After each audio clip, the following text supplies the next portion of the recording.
que le circuit est tellement petit que ça va très vite. Donc Kyle Busch peut pas pousser Denny Hamlin. Mais Denny Hamlin, il est en train de le bloquer parce que Kyle Busch est plus rapide qu'Hamlin, ça se voit. Mais ils ont pratiquement les mêmes trajectoires. Et oui, les ajustements sont pratiquement les mêmes dans cette écurie. Et donc du coup, Carl Edwards en profite. Carl Edwards s'échappe. Et Denny Hamlin, d'une manière indirecte, fait le jeu de Carl Edwards. Situation absolument incroyable. Regardez Carl Edwards qui s'envole. À moins d'un nouveau drapeau jaune.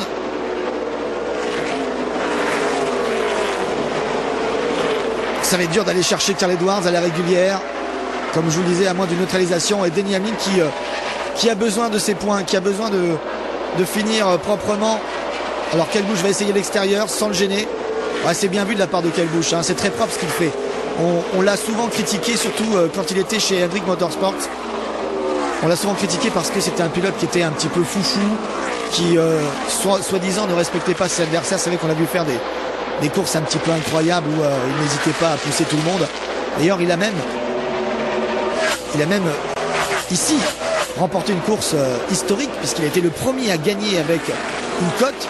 Car c'est à Bristol il y a de cela 2 ans que la cote avait été signée pour la première fois de manière officielle en championnat avant qu'elle soit intégrée pour une saison complète. Et il avait gagné ici à Bristol avec la cote quand il pilotait la voiture numéro 5 chez Hendrick Motorsports. Et on se rappelle qu'il avait été hué à l'arrivée.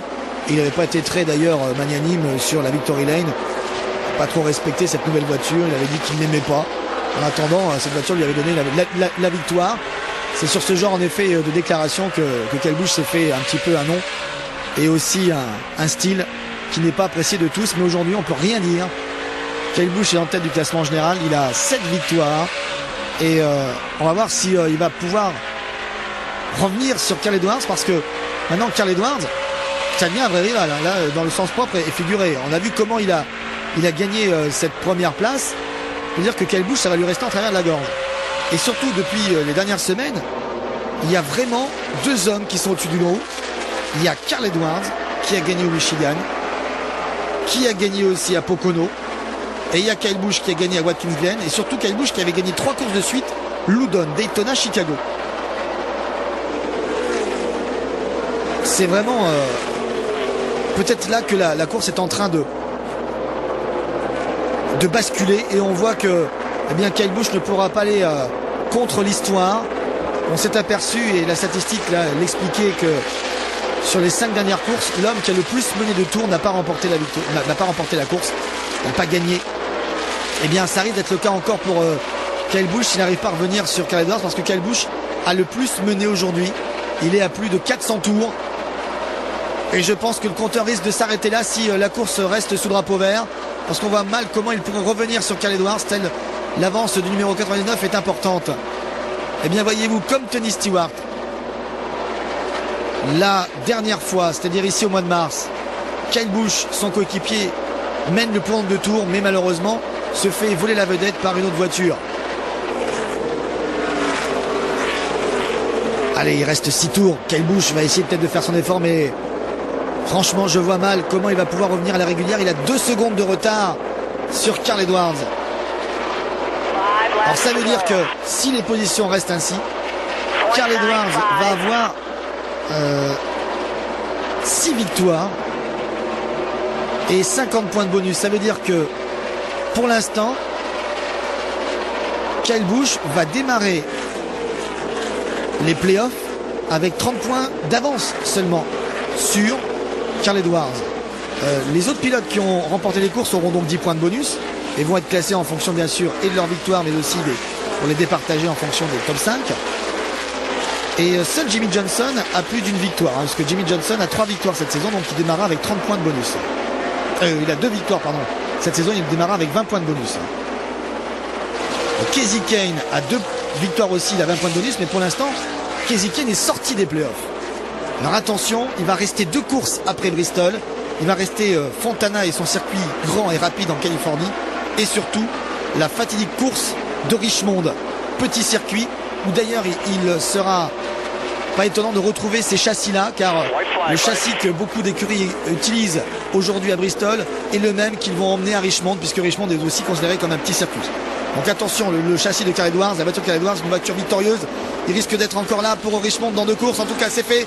Carl Edwards va remporter Bristol. Carl Edwards va remporter pour la seconde fois en 2 semaines une victoire en Sprint Cup. Kyle Busch finit 2e, Hamlin 3. C'est bien pour Hamlin, il va marquer des points. Harvick 4 et Gordon sera resté jusqu'à la fin dans le top 5. Le top 10 avec Newman, Bowyer, Stewart. Et derrière, il y a aussi une très bonne course pour Matt Kenseth qui finit 9e. David Dragan, la belle surprise de cette saison, finit encore dans les points, la 10e place. Un top 10 encore pour David Dragan. Ça va peut-être être lui la surprise. Oh, il s'est fait pousser. Oh, c'est Kyle Busch. Oh, c'est Kyle Busch. Oh, la vengeance du pilote casqué. Oh, le public réagit. Et oui, on se retrouve transporté dans les grandes heures de Bristol, à un moment où il fallait se bagarrer pour être vu, pour être apprécié ici. Ouais, mais c'est après la course, hein. Et ça, les officiels vont peut-être pas apprécier. Kyle Busch, Carl Edwards, et bien voilà, si on avait un doute, on ne l'a plus. La rivalité, elle est réelle. Et elle a pris de l'ampleur ce soir ici à Bristol. Un circuit où les testostérones sont toujours là, où il faut être agressif. Et bien, voyez-vous, il l'aura été Carl Edwards. Il aura été agressif, juste ce qu'il faut d'une manière sportive, avec ce bump and run. C'est ce bump and run en fait qui lui donne la victoire, hein, car il le pousse, il dépasse et après on le récupère plus. Donc il aura pris tous les risques, il aura fait le bon choix finalement. Carl Edwards, mais il ne savait pas au moment où il l'avait fait. Et Carl Edwards remporte une 2e course ici à Bristol en carrière. Et le saut périlleux. En période olympique, on pourrait dire que je lui mettrais un 9-7, mais moi je lui mettrais un 3. Parce que je trouve que même si c'est sympa de le faire, il prend des risques incommensurables avec, bien sûr, il est athlétique, on le sait, il a l'habitude, il a été gymnaste, mais après 3h30 de course à Bristol, avec l'inclinaison de la piste, il peut vraiment se tendre un pied. Après, il aurait vraiment l'air bête avec une cheville en vrac pour conduire. Allez, on revoit ici ce dépassement phénoménal. Et après coup, on peut encore plus le dire. Car, regardez, le bump and run de Kyle Busch, il intervient trop tôt. Il intervient dans le milieu de la ligne droite. C'est trop tôt, il aurait dû attendre un tout petit peu. Trop impatient, trop sanguin, Kyle Busch. Et là, c'est après l'arrivée.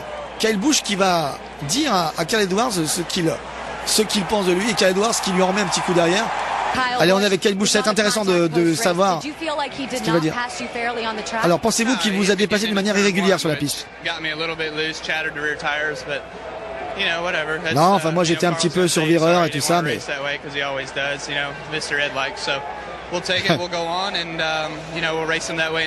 Ouais, je pensais pas qu'il allait le faire, mais il l'a fait, c'est ainsi que les choses se font, donc voilà.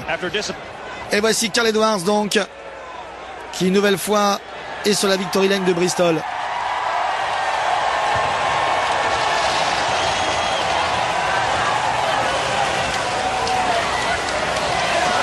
Ah, il y a eu un feu d'artifice là sur la victory lane à l'instant, mais il y en avait aussi un tout à l'heure après la ligne d'arrivée. Alors parlez-nous un petit peu de cette fin de course et de ce contact avec Kyle Busch. Yeah, I just that's one of those deals where I couldn't get by him and I couldn't get by him. Ouais, j'ai essayé de revenir sur lui, mais j'y arrivais pas. I just had to ask myself would he do that to me. Je me suis demandé alors ce qu'il aurait fait à ma place. Et il l'a fait en fait avant à ma place. Donc c'est comme ça que les choses fonctionnent. Donc je suis très content pour mon écurie. Il a fait une bonne course. Et maintenant, voilà, il m'en doit un. Alors, lors de votre dernier ajustement, vous pensiez peut-être que la voiture n'était peut-être pas assez rapide pour venir sur lui. Ouais, j'ai quand même réussi à revenir. C'est ce qui est arrivé. Ouais, c'est dur de parler de ça après la voiture, mais je sais qu'il peut être déçu, mais je peux comprendre.